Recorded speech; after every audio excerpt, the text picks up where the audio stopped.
All right, so this is the grow room 2. We just harvested a bunch of shiitake in here yesterday, about 110 pounds.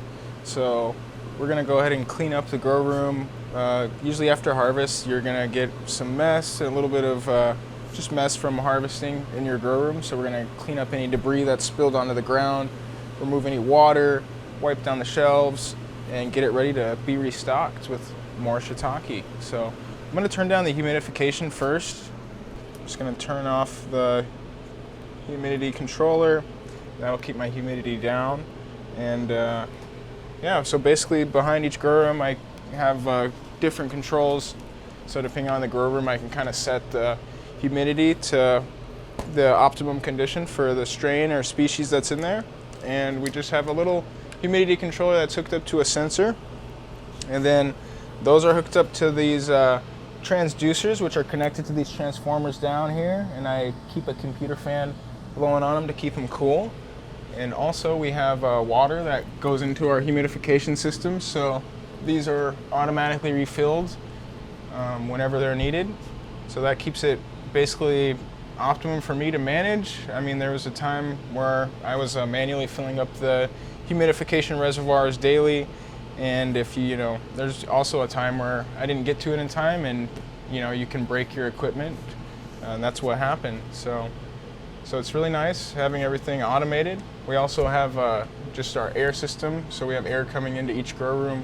Then we also have air evacuated through ducts that blow outside. So we remove any spores and CO2 from our facility. And I use one of these shop vacs for my system.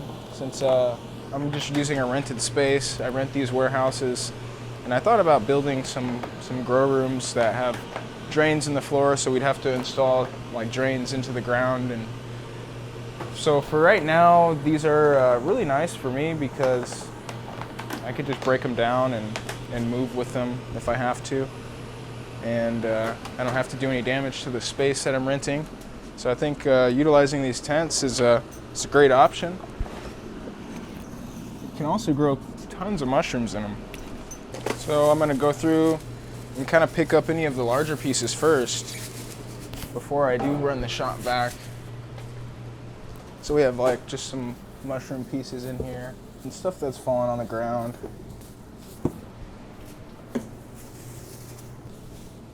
All right, I keep a little sprayer here handy, and I add like a 5 to 10% bleach solution.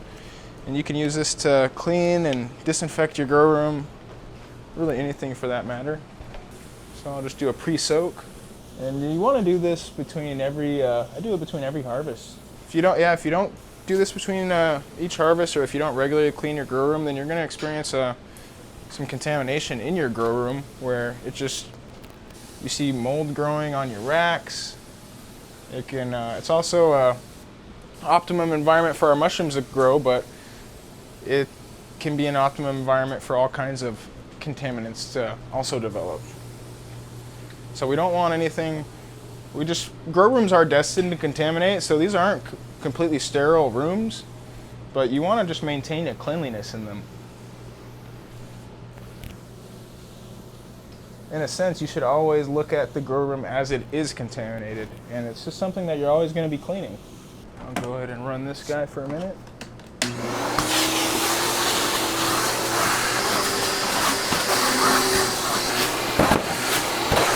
I'm just getting all the water I can, as much of it as possible, and I'll come over with a mop and mop everything else up.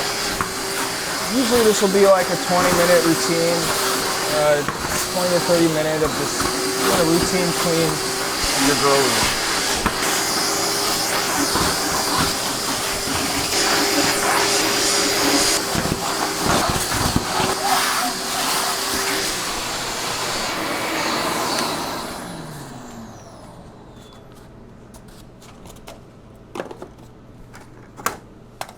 And I'll finish it off with this wide head.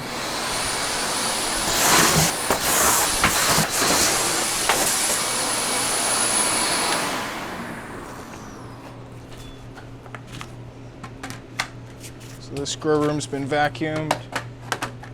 I'll hit it with a quick mop. Also tuck this away for use here in a minute. I'll vacuum this next grow room.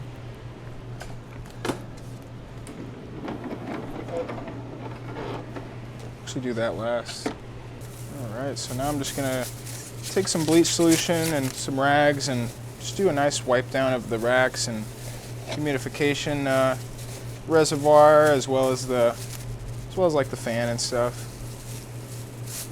And after that, mop the floors, and I'll hit the ceilings real quick with a wipe down. We'll be good to go.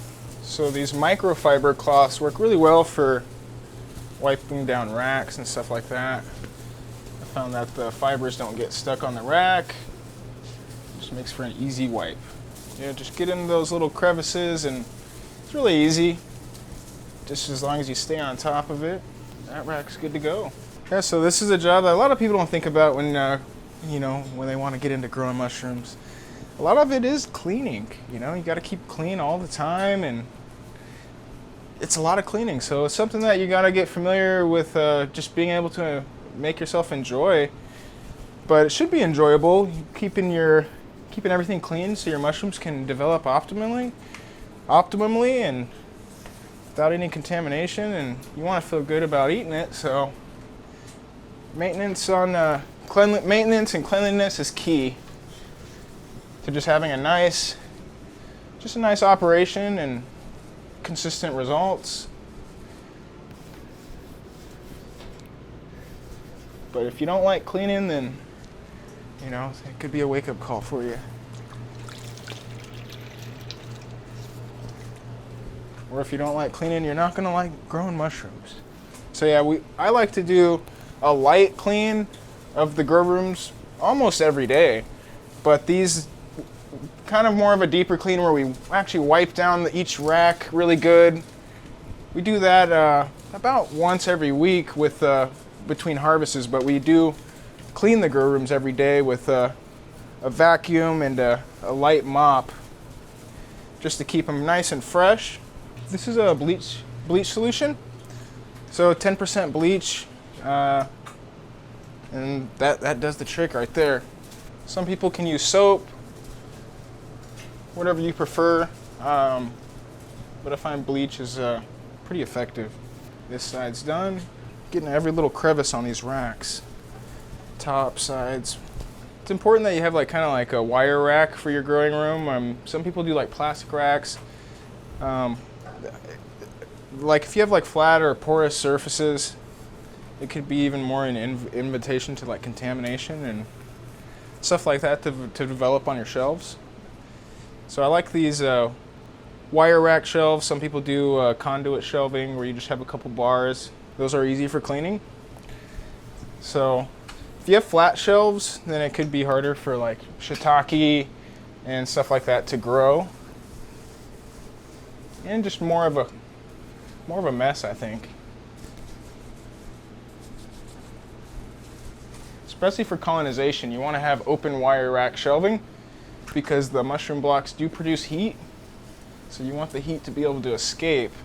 And with flat shelves, you can, especially with shiitake, the mycelium won't colonize on the bottom of your block if it's not open, or an open wire shelving. You don't really see too many people growing in tents. A lot of people will build their own grow room out of lumber and plastic sheeting. So that'll work.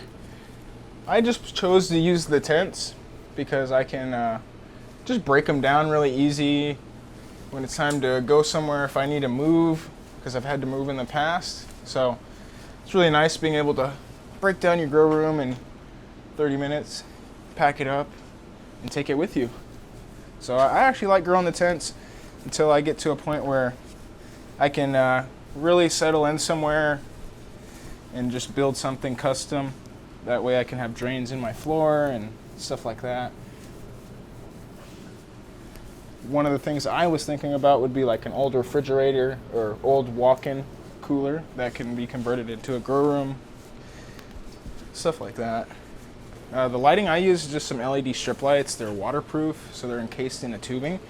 And it's mainly for the mushrooms. It's a bluer spectrum lighting, and kind of trying to simulate that shaded lighting that they receive in the forest where they grow. So they get a little bit of light stimulation. That also helps mushrooms develop their color. So if you don't have proper lighting in your grow room and you're growing like blue oysters or pink oysters or even golden oysters, then they'll be pretty pale if they don't have proper lighting, and you won't get that color. So lighting is very necessary for like pigment development in your mushrooms, color, stuff like that. Once harvested, you can also lay mushrooms in the sun, and that can also increase vitamin D levels drastically. So yeah, just light, humidity, air, and temperature. Those are all crucial to getting optimum mushroom crops. And requirements can vary between species, so definitely do some research and figure out what works best with your environment and your geographical location, and go from there. So yeah, this is my humidification system. This is just a simple setup that I built myself, and I just got parts from like House of Hydro. They sell like fogger units and transducers, so just get those. And I got a tub, just drilled some holes in it, connected some ducting, and put a pipe in here so the humidity can basically be blown in whatever direction I choose. And it's hooked up in the back with some other stuff that I picked up, like a humidity controller and stuff like that. Humidistat is what it's called. And very simple and very effective. So it comes on and turns off when it's needed, and for cleaning right now I just have it shut off. But yeah, very nice DIY system. They do sell commercial hydro foggers that are pre-built for you. They're called like a hydro fogger, and it's kind of like this. You can also do like a high pressure misting system where you put hoses and mist heads through your grow room. A lot more expensive though. So this grow room is for like my shiitakes and reishi.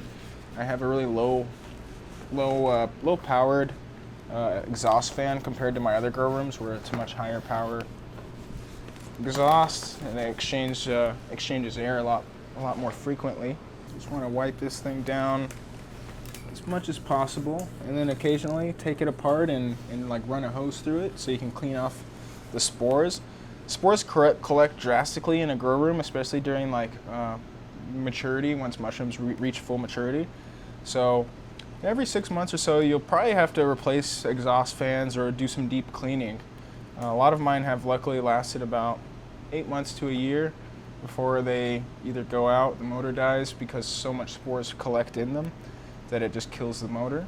So running a mushroom farm as a business, you kind of just want to keep a lot of these in back stock, a lot of backup parts, replacement parts for humidification, replacement fans, replacement everything that you think you'll need, because you don't want to have 500 pounds of mushrooms in your grow room and have the fan go out on you. I'm gonna go replace my water, then exchange it out with some fresh cleaning solution. We'll find a lot of spores and stuff like that in this water, especially from the chestnut mushrooms. So I'll just fill this up with about 1 to 2 gallons of water, and just add a little bit of bleach, about 8 ounces. And we have a nice cleaning solution. All right. So next I'm gonna clean off my humidification reservoir and also just wipe down the roof. That collects, the roof can collect a lot of humidity and spores, stuff like that. It's also good to replace the water in your humidity reservoir or whatever humidification system you're using at least once a week, just to maintain fresh water. Even if you have a refill system, always change your water, because it could just be not fresh water after about a week or so, and especially if you don't have positive pressure in your reservoir and you're sucking air in from your grow room, then the water will get cloudy with spores and stuff like that from in your grow room. So it's best to pump air in from outside your grow room into the humidity reservoir. That way it creates a positive pressure, and my water always remains pretty clear for the most part, just about a week now, so I'll replace that today. But the water is pretty clear. we'll see some calcium buildup and stuff like that sometimes because the water is it's pretty. It's not too, it's just city water. So, and these are just chestnut spores. They produce these brown spores in the grow room. So just kind of wipe that off. And also, you'll probably be replacing ductings about every like few months, 6 months or so, as they start getting a lot of buildup on them or just breaking. We've seen it happen quite a bit.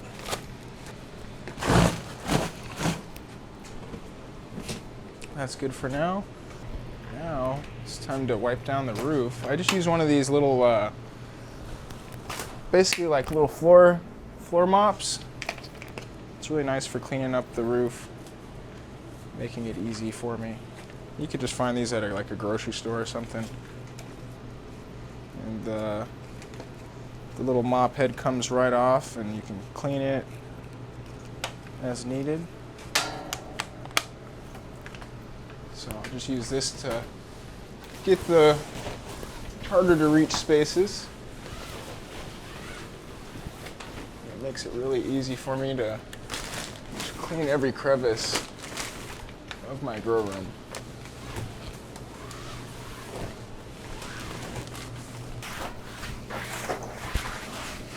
Then I'll just step out and kind of mop over the places I was stepping. So that's it for now. Zip this thing up.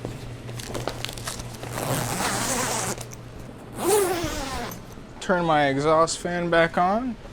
I'm gonna hit this next grow room, which is grow room 3.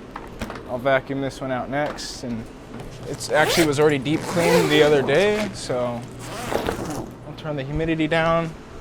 That with running a mushroom farm is the cleaning just never stops. So